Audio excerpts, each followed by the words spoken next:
fishing gear. All right, we're gonna do a lot of fishing today. Hey, thank you, Ronnie. Man, I'm blessed. I've just been blessed being here already. We started with that song, Greater Things Are Yet to Come. And I feel, wow, we heard the news article the other day how churches in America are dying, not here. You hear that? Not here. You haven't begun to see what God's gonna do. You better be tying up your sneakers, because God's going to do some awesome stuff. And I feel like we're going to make some movement here today. I feel like the movement has already begun. I just feel like I'm going to push you a little bit more, maybe not so much push you, but cheer you along. What I've seen here this morning, just don't see a lot of places. We sit across a cove on a lake from a church, and when we show up at that church, my wife, Lori, which is incredible. Lori, stand up. This is, yeah. My biggest blessing, when we show up there, we're kind of some of the youngest people there in the church, So we're going to dive right in. We're going to move pretty quick. We're going to be talking a lot about fishing. And when Jesus walked by the Sea of Galilee, he saw two brothers, Simon Peter and Andrew, his brother, casting a net into the sea, for they were fishermen. And going on from there, and he said to them, "Follow me, and I will make you fishers of men." And they immediately left their nets.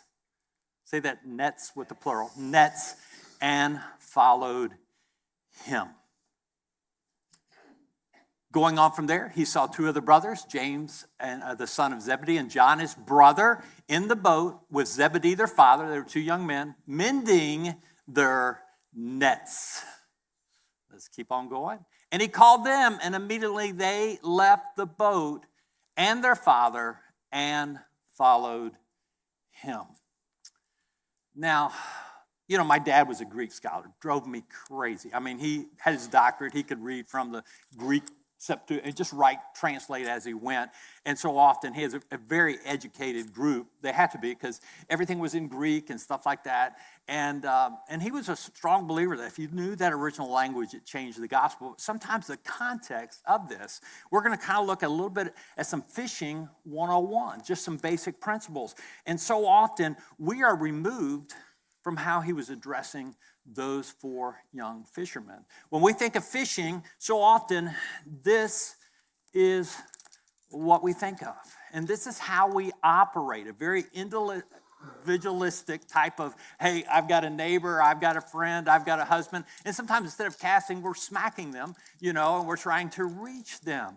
But he referred to the word nets. And I have a net here that I grew up with, and if I can just get it out of this little container here. This is a cast net. This is actually 11 and a half feet long, okay? We had a 7-foot one. We also had a shrimp one. And I grew up fishing. This will cover a 24 pad of concrete. Now, I have caught fish, not off this one, but I've caught fish with a rod and reel. But I've caught multiple fish through this. I've had as many as 53 fish in this net. I had to have 4 men help me off the bridge to haul it to shore. And so often we're not seeing the difference between nets and that fishing pole. To operate a net, it often takes more than one. He got 2 boys, so to speak, off each team. Got Andrew and Simon Peter. You got James and John, the son of Zebedee. And I'll probably have to sweep your floor afterwards. There's probably some fish scales in that. But we see this team effect that when they went fishing as a team. In a boat, they would work with what you call a seine net, which is a group of nets sometimes hooked together tightly or woven together that might be 30, 40, 50 feet long with weights on the bottom, bobbers on the top. I have gone seine fishing before and caught well over 150 fish in one catch. You try to encircle the fish, but it operates as a team. That's one point, I think, fishing 101, if we want to reach this community, and it's going to be beyond, need to understand what God's doing here is going to be way beyond Centralia. You've got to realize that God's going to do stuff way beyond. Some of you young people are going to be a part of going beyond. It takes teams. It's a team approach. Something else about fishing is I'm a little bit older than I used to be, but growing up as a kid, really early memories on the Tampa Bay is as a family, we would go out and we would go crabbing, we'd go fishing, we'd go shrimping. And I didn't realize at the time, but it was for kind of survival. We didn't make a lot of money. The fish we caught are the fish we ate. I didn't realize how poor we were. It kind of gave me more meaning to realize, when we'd get sick, we would always have an aspirin with a string on it, and we just have to take turns. But, it's just like, I didn't realize we were poor at the time, but my mom, who's a third-generation Floridian from a larger family, that fish was for their survival. And we can look at it from that aspect. As fishing for men, it's really for our survival. A lot of churches I go to, they are literally dying because they haven't caught any fish. Now, sometimes, and we fish more today for hobby, very expensive hobby. Some of these boats are more expensive than some houses, that people go fishing in. And then from Florida, in Illinois, I've had a hard time here when someone mounts a 7-pound bass and puts it on the wall. I'm thinking, what is that all about? I had a pond in a Georgia house I had one time. If they were 8, 10 pounds, you just throw them back, let it grow up, It was just like, what in the world, But we kind of have that mentality. We do it as a hobby, and when I feel like it or whatever, I'll go out fishing. But it was a survival mode. One, not from the standpoint of for the church, if we don't reach people, we're going to die. But second, if we don't reach people, they are going to die. They're in toxic water. And I want to tell you, the fish are ready to be caught. I think we've just been sold a lie. People are without hope. We know who hope is. His name is Jesus. They're full of anxiety. They're full of fears. It is the best time in the world to fish. But Jesus comes and he asks these fishermen, as a carpenter, to follow him. And they leave their nets. We'll see why in a minute. They left their nets and they followed him. But Jesus doesn't stop with the fish stories. It's interesting how he kind of keeps edging on these fishermen with fish stories. And there's other fish stories in the Bible. We read this one in Luke 5, 2-7. And he saw 2 boats standing by the lake, but the fishermen had gone from them, and they were washing their nets. See, it's plural again, nets. Nets. If we want to fish, we got to keep our nets clean. That's what I like about this church, this facility. It's clean. I walk into certain churches and they smell churchy. I mean, they have that smell. It's just weird. And I grew up Methodist, and I could go. You just smelled it. There was a Methodist cleaning fluid, and I think there's a Southern Baptist cleaning. You can just smell. And so they're cleaning their nets, and so Jesus tells them. Then he got in one of the boats, which was Simon's. Oh, I see how it works now. Okay, this will help me out there. He got in one of the boats, which was Simon, and asked him to put out a little from the land. And he sat down and taught the multitudes from the boat. When he had stopped speaking, he said to Simon, launch out into the deep and let down your, what does he say right there? Nets for a catch. But Simon answered and said to him, Master, we have toiled all night. Or in other words, Master, you're a carpenter. You don't know anything about this. And it's interesting how God knows more about your profession than you know about your profession. It's like he's God or something. He knows, we have toiled all night and caught nothing. And I want to tell you, when you fish with the same net, man, you are tired. You are stinky. You're just wore out. Nevertheless, this is where so many of us, nevertheless, at your word, I will let down the net. Isn't that interesting? God says, let down the nets. And we say, oh, man, I'm so tired. I'll get one net out. And that's how we approach ministry. We're just half in. The ministry we're going to talk about next generation, it takes nets, okay? And when they had done this, they caught a great number of fish, and their net was breaking. So they signaled to the other fishermen, the partners in the other boats, and they came to help them, and they came and filled both the boats, plural, so that they begin to sink. Now, that's a fish story. It's not a one sinking boat fish story, but it's a two sinking boat. Yeah, I like that.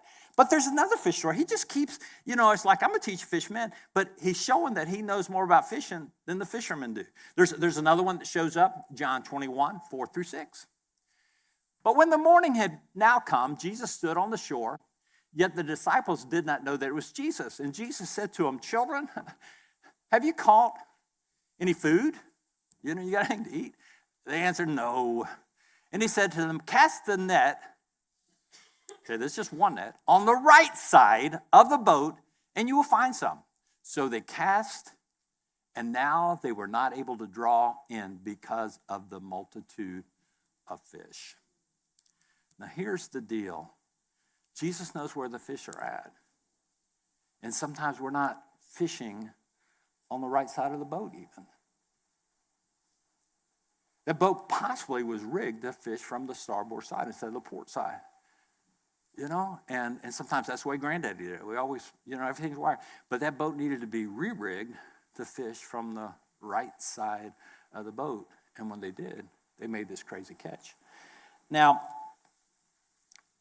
I've been around some fishermen. I've had crazy fishing stories. I could be here all day with fishing stories. But it's important to know where the fish are. It's important to know what kind of fish are out there. It's important to know when the fish are hungry and when they are biting. And when you're around a fisherman that knows that, you are going to catch fish. You're going to catch a lot of fish.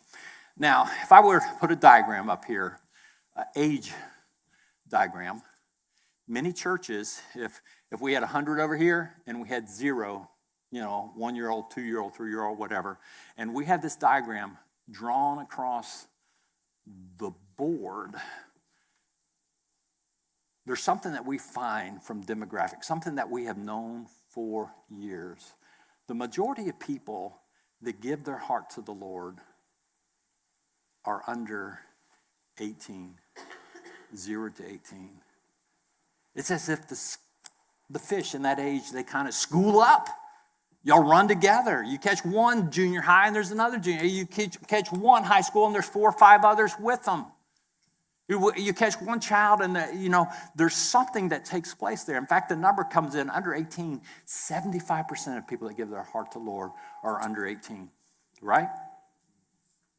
But it's interesting, the church is rigged to catch people over about 40 years old.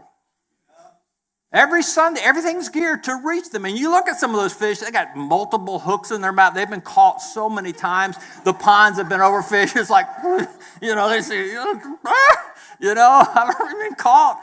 And everyone in Centralia, the bulk of churches, are fishing for the same fish. And over here, we've got this massive group swimming by for a certain period of time.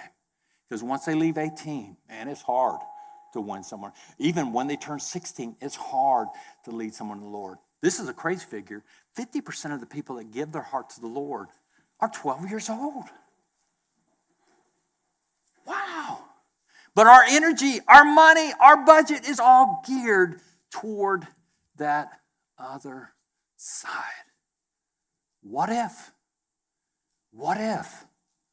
we deliberately started fishing where the fish were schooling up and where they're ready to be caught?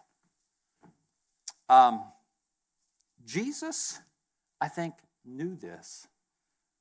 Another fishing story that's very interesting, we find this in Matthew 17, starting in verse 24. Someone comes up to Peter and says, your master paid tax. And we love taxes. It's April, right? And he, right away, what do you do when the IRS shows? Yes, that's it, yes. And then comes Jesus, and Jesus answers before, even ask. And he has him go, and he says, this time, just take a hook. Throw it out there, and the first fish that comes up, you're going to find a coin. Take that and pay taxes. Remember this story? This is another crazy. Peter hadn't even caught a license plate yet in a fish, but a coin, a fish says, I fish all, I like a school of those, I liked a lot of fish, but the tax person accepts the tax. And that story's always messed with me. There's 11 other individuals not paying tax, right? How many disciples were there? They're hanging out together, 12. Why were they satisfied with just Peter and Jesus paying the tax? What do you think that is? Tax people are good. I mean, this is one of the things, death and taxes have always been there. The Romans and tax people have never been bad. Okay, I mean, never not collected tax, okay? Why do you think that is? Just think about this. Why? There's a good chance that they were not old enough to pay tax. Now follow me this. This is another way you can look at this. Jesus wasn't the only rabbi asking disciples to follow him. He wasn't the only rabbi out there. Peter, Paul refers to Gamaliel. He followed Gamaliel and he discipled him. It was baked into the culture. At an early age, when a rabbi showed up, if it was a successful rabbi, people would leave their father's jobs and follow him. It was like an opportunity in a lifetime. Because all of a sudden it was like, hey, I'm going to offer you a scholarship to college and to graduate school. And young boys would leave. And we need to understand the Jewish system. And it's just baked into the Hebrew culture. At 12, 13 years old, something took place called bat mitzvah. And what happened when you went through bat mitzvah as both either as a boy or a girl? What happened? You became a man. You became a woman, and you began to walk in that full stature. During the first century, there were other rabbis. And in the group, they were young boys. 10, 11, 12, 13, 14. Peter, some people estimate he was 19. This is something very interesting to see because Jesus was the first youth pastor. And he knew this was a group he needed to invest in. Isaiah, it says that a little one will become 1,000. He knew if he invested into that next generation that he could place the church on their shoulders to grow and develop the church. We don't see that, but it's in the Word of God. There's crazy potential in the next generation, but we don't tap into it. There was a guy that wrote a book about this. Why are Jewish people so successful? And part of it is this principle that they invested in their kids by the time they're 12 and 13. If the dad's an accountant or has a business, that 12, 13-year-old can do the books. He's already learned to do the books. If it's a tailor, they already know how to alter coats. They know how to go shopping for material. There's so much potential in you, guys, that you haven't tapped in. I want you just to listen. If you're junior high, senior high, I want you to listen. Parents, please don't listen, okay? Just kind of. There's crazy potential in you guys. And the world doesn't want you to find it. So what they're trying to sell you on is be yourself. Discover yourself. Become an influencer. Discover fame. Follow your heart and do what you want to do. But Jesus, in reference to self, he says, crucify self. He says, die to self. He invites you, follow me. He doesn't rebuke his disciples when they want to be great. He says, hey, if you want to be great, I'll tell you how. You got to lose your life. You got to lay down your life. And when you do that for other people and you come under the authority of God, and that's a word everyone hates today. That's what's killing our nation. We want to throw off authority. But the head authority is God. And he puts authority over us. And there's a period of time, it's tough, but right now your parents have authority over you. And the best thing you can do is say, hey, I'm going to understand how to work for authority. Now this is where it goes. If your parents are still having to tell you, you need to clean your room, you need to unload the dishwasher, you need to mow the yard, you need to sweep the stairs. And they're still having to tell you, you haven't grown up yet. What you got to do is do it before they ask. And if you do that, you might have to call 911 because they're going to probably faint. But when they come home, say, You ever unload a dishwasher? Yeah, I went ahead and got my homework done this weekend, and I got my room cleaned up. Is there anything else I can help you with? Would that freak your parents out? But if you do that, all of a sudden you take your value to a different realm. I know up at New Hope, I had so many employers through the years call me up, I need another one of your students, because they knew about authority. They knew how to serve. They knew how to lay down their life. They knew how to sweat. They knew how to hustle. But you can press on into the things of God. You can change your family tree.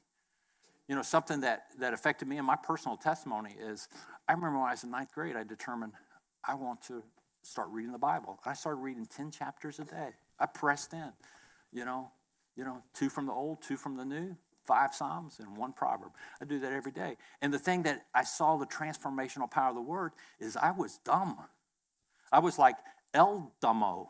That's the only way I know how to put it. I remember every grade, they would want to set me back. Every summer, I would go to summer school. But as I read the Word of God, it began to transform me.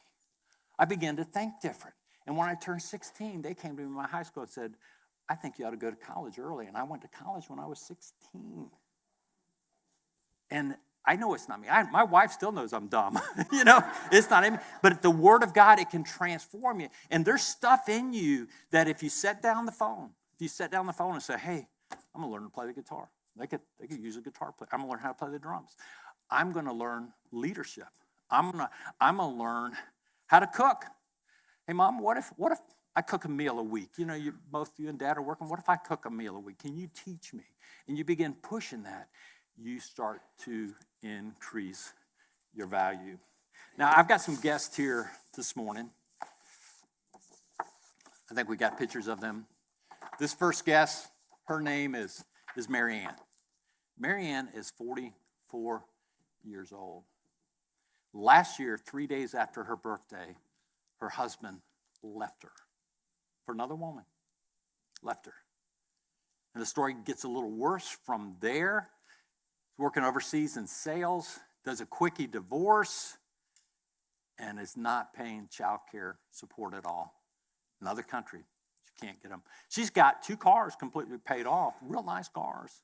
She's got a real nice house, lives on the right side of town, but she still has a mortgage. She had been working part-time.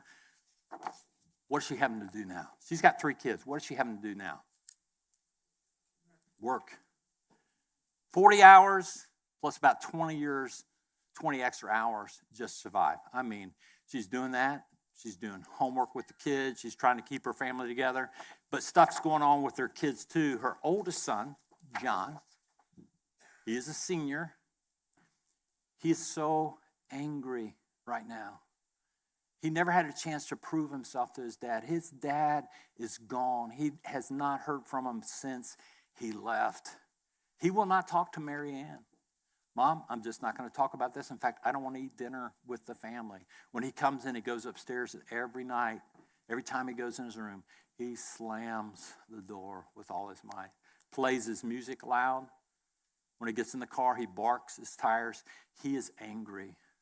Mary Ann at night, she says, he's going to kill somebody. I do not know what to do. They have another child. They have a daughter. They call her JoJo when she was young.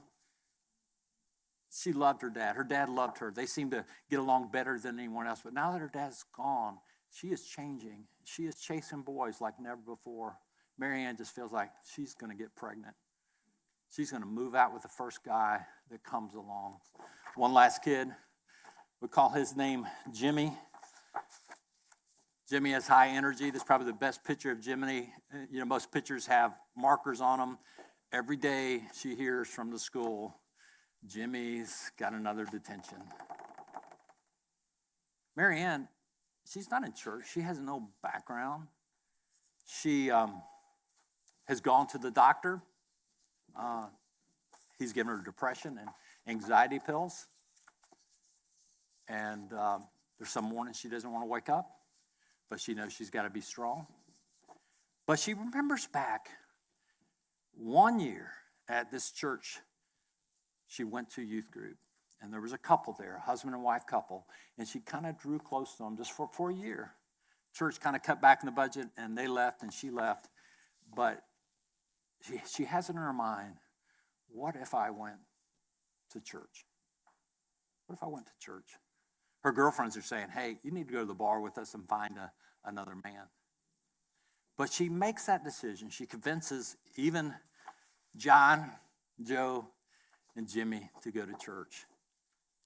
They're going to show up in your church next week. Do your nets have holes in them? Can you reach them? Are you guys prepared? Because what they need, I'll tell you what they need is, John needs someone to say, hey, you're in my shop class, or you're in my PE class, Jimmy, I see you in school. Every time I go past the principal's office, I see you in there. How you doing? You must be close with the principal. But what do you think is the biggest thing that will draw this family to your church? Well, yeah. But who's going to probably make the decision? The kids. This mom's not going to come to church if he's not coming out of his room, or, Joe's home with some boy, or Jimmy's going crazy, and lighting something on fire in church, So that's what we've got to understand. How do we reach these people? Now we talked, I love what you shared earlier. How do we reach these people? How do we reach the next generation? Let me just, I've got a few illustrations. I'm going to bring this over here. And this is huge. This is huge. Here's a plate. And I got some peas. These represent people. Okay. Let's put Marianne out here. Let's put John. Everyone say, hey, John. Looking good. Okay, let's put out here Jimmy. Let's put out JoJo here. And these people are going through life. And so often, man, we want to reach people. And this is truly what happens, okay? We want to share with them, and this is how we reach them, okay? There they are.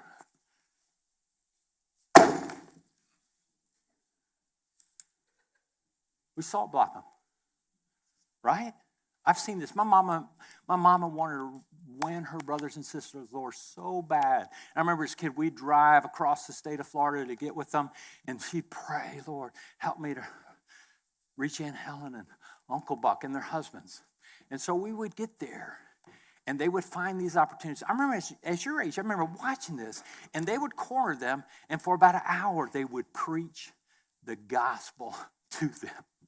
And then on the way home, they say, boy, man, I really felt God moving. What an opportunity to share with them. And as a kid, I'm thinking, they look like one of those fish that have been overfished, like their eyes already they'd be like fishing with dynamite. You don't have to even question if a fish has been fished with dynamite. Its eyes are like, And that's how we fish. Sometimes we're behind the curve and we hit. But the first point I want to make here real quick, the way we reach this next generation of these families, it's more through presence than preaching. Which means, I love preaching, but it's more through presence. Marianne, she needs some gentleness. She needs some kindness. She's going to need some patience. She's going to need someone that listens, someone that just shows up and stands there and says nothing. Colossians tells us that we need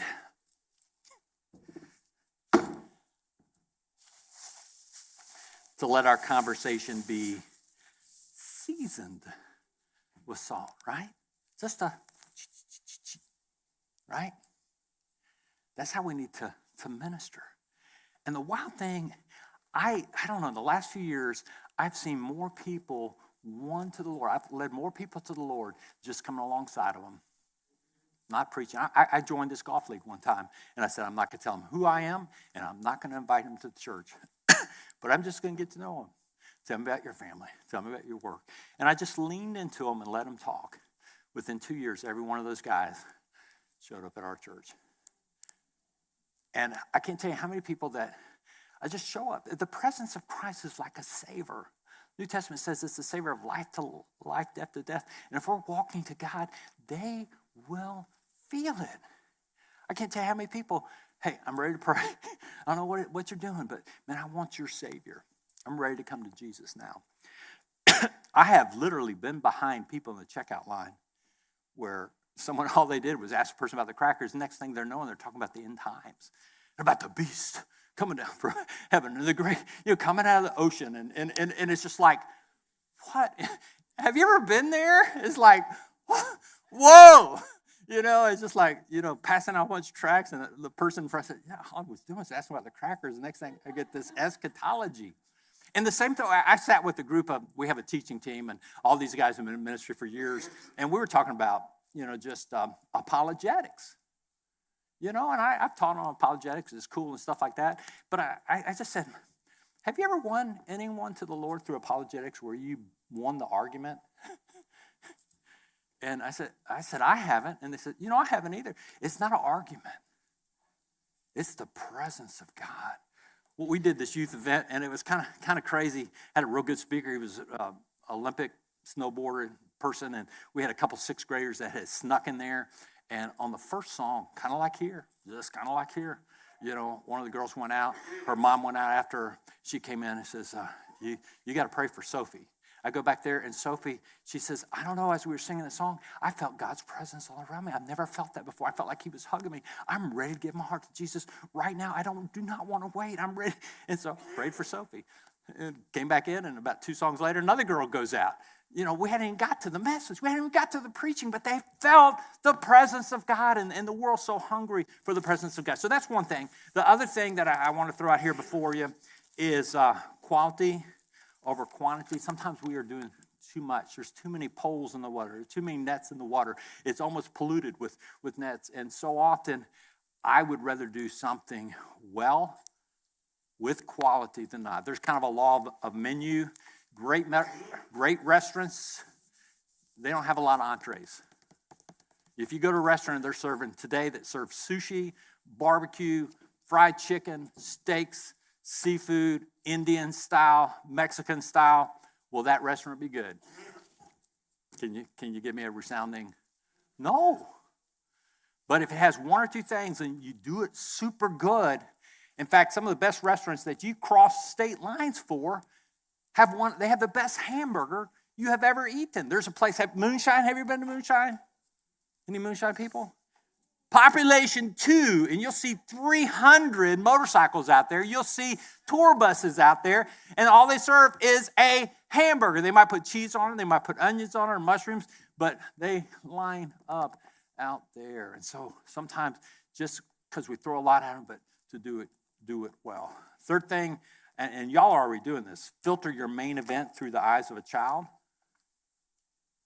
That's so important, because if kids aren't connected to this, they might have a great youth ministry. If they're not connected Sunday morning, they will not come back when they go away. And I felt that filter. If a kid was in here, the 3 things I look at, the worship. Do you feel God's presence when you worship? You can check that. You do that. Are your announcements lively? Some announcements, it's like, oh, gosh, you did a good job. I mean, these announcements, they were good. I didn't know where he was going. And then it got real good at the end. No, I'm just kidding. No, good announcements. And then a message that speaks to your heart. We always filter through, what are you guys going through? What does it feel like when you walk into the cafeteria? What does it feel like when you go in the class? What do you feel like when you're behind on a test, or you have that anxiety, or you're bullying someone, or someone's bullying you? Deal with these things that minister to the people there. And the last one, this is where the rubber meets the road. We know there's a bunch of fish swimming through Centralia, 18 and younger. They're swimming out there. They're only going to be within our reach for so many years. You need to really invest in, as a church, and outfit a really good boat with a team that is figuring this out. We want to know young people. We want to reach, that's all we're doing. Not a bunch of boats, but one boat. Not 5 or 6 where we got 4 kids over here, 4 kids over, where you get them all together and you go after those kids. Fishing is messy work. Reaching, I work with the junior high for the last 15 months. You have some weeks that are horrible, but you just keep showing up, and there's where they all fall over in their chair, and part of this, like this right here, you can't just preach with junior highs or 4th and 5th graders, even high school. You got to play with them. You got to be, when I come away, and I've been at almost every youth ministry we did at 180, I'd come home ready to go to bed, 10 o'clock, I'm preaching the next morning, and Lori would say, man, you are gamey. You got to get a shower before you come to bed, because I just would be sweaty because we would play hard with them. I played so hard that our insurance company said, I don't know who this Van Brooks is, but he can't go in that basketball cage anymore because I tore up fingers and had so many surgeries and different things like that. They said, yeah, I don't know who he is. He says, well, he's our pastor. He cannot go in the basketball cage anymore. Either he's injuring himself or he's injuring someone. He is a liability.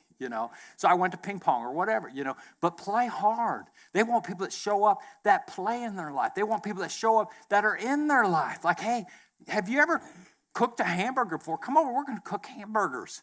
You work on that. He says, hey, this is a big investment, but let me teach you how to cook a steak. Let's do a meal together. Come over to my wood shop. Let me teach you about woodwork. Hey, why don't you come golfing with me? Or you show up at their game.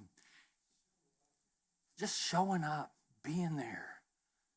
Fully present. That's what we're hungry for. That's what most wives are. And Laura's told me this many times, Van, I know you're home, but you're not in there. But to be fully present with our wife, fully present with our kids, and you just love on the kids. Every week we do a happy crappy, like what this week has happened happy, and they get real excited this happy. What happened crappy? They get excited about that, and we would share the word of God. But eventually, these kids, as they were growing, I said, you got to raise up in your full stature of Christ. And when you go into the school, you can't go in there with insecurity, but you got to read your classroom. You got to look around your classroom and say, is one of my kids struggling or in the cafeteria? One of these kids being alone, or maybe I need to sit with them. Maybe I need to talk with them. Maybe I need to encourage my teacher. And we've seen kids start winning other people, Lord, winning their teachers, the Lord, winning their administrators, the Lord. And Shelbyville, 15 months up there, we're at about 30% of our public school district is showing up in our church. Those are the capacities. But you need a team. You need a team. We need couples, husbands and wives, demonstrating more than anything else where these kids can learn how to be a father, learn how to be a mother, learn how to be a leader, learn how to be a servant leader. And if you do this and you're consistent with it and you don't stop, watch out, because you will fill your nets. But take a risk. Don't just throw one little net or one little hook in there, because there's a bunch of fish. And sometimes it doesn't work. Sometimes your heart will be broken. Sometimes you'll be sweaty. It seems like nothing's happening. But if you're consistent, week after week, we're going to show up. And Ronnie, you really need to, I'm just saying, as a senior pastor, you got to, these type of people are heroes. And you got to lead that charge. And I know I'm so old and I hurt so bad, but I wouldn't miss it for anything to be among this next generation, because a small one will become 1,000. And there's stuff in you guys. You turn over to the Lord, you yield to the Lord, and you start serving, and you start getting in the authority of God.